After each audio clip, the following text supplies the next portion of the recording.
gonna use the leftover cream spinach that we had. We are gonna cook up a couple potatoes. We're just gonna bake them.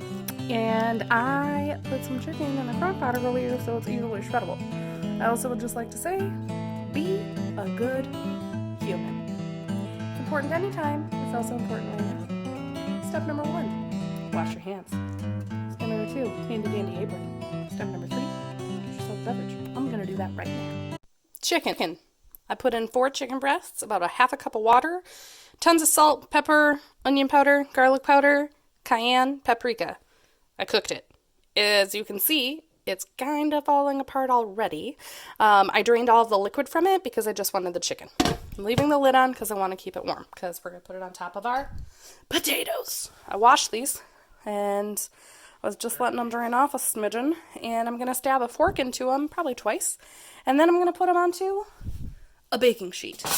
Then I'm going to put the baking sheet into the oven at 425 for probably we'll start with 35 to 45 minutes.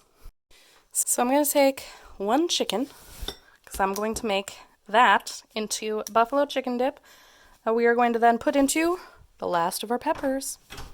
And then the other 3 here, like I said, you can see that it's already kind of falling apart when you cook it I cooked it for about 5 hours on low for 3 and high for 2. When you cook it that long and it's usually got the water in there, I already drained that, you can use 2 forks and it'll just start peeling away into shredded chicken.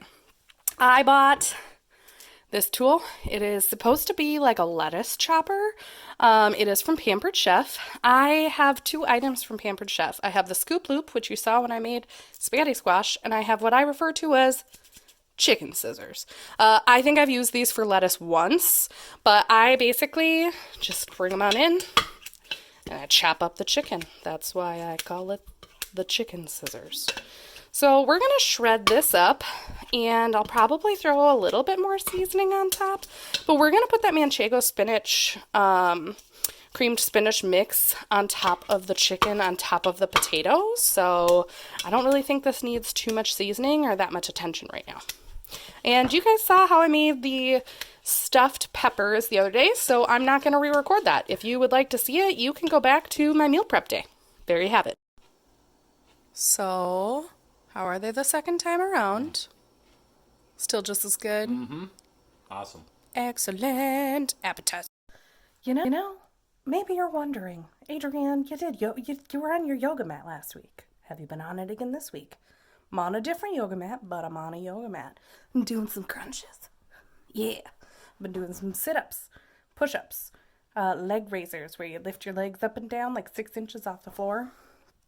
Currently, between yesterday and today, I am at 130 mixed of crunches, push-ups, or leg raisers, which is awesome. Yeah, that's been fun. So if you have a way to challenge yourself to keep physically active, like you're stuck inside your house, do it. If you don't have a yoga mat, you can still do it on the floor. But my floor is cement because it didn't have flooring when we bought the house. So I'm going to use the yoga mat.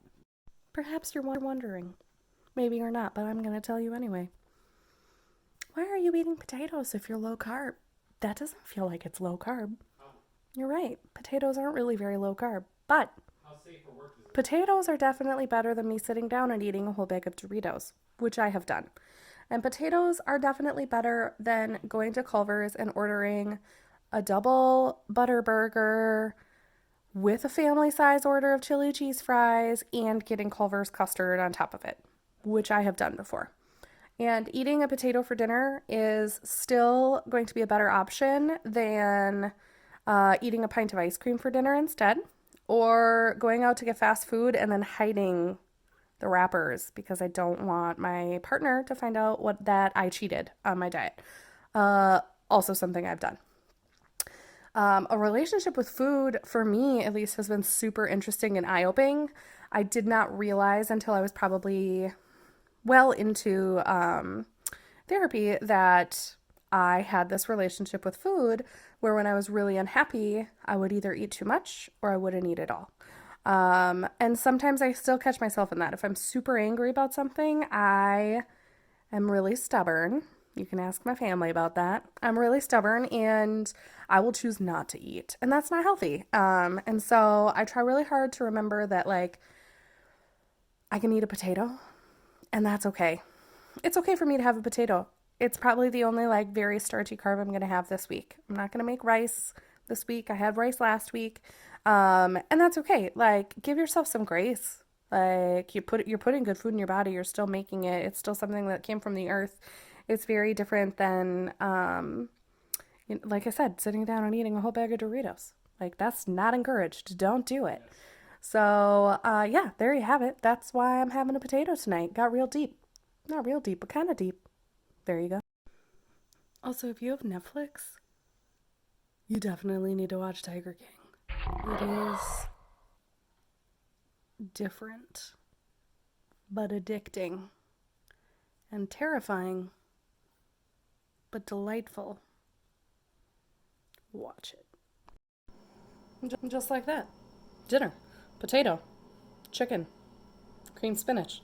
It's kind of bland looking, but it's tasty. I'm not making dinner tomorrow because I have leftovers. I have a leftover pork chop to eat, and I have leftover chicken that I'll probably just put some barbecue sauce on. Might make a couple more cloud bread buns. Make myself a little barbecue chicken sandwich. I'll be back with something exciting for Saturday. Get ready. 10 out of 10 best thing I've eaten all day.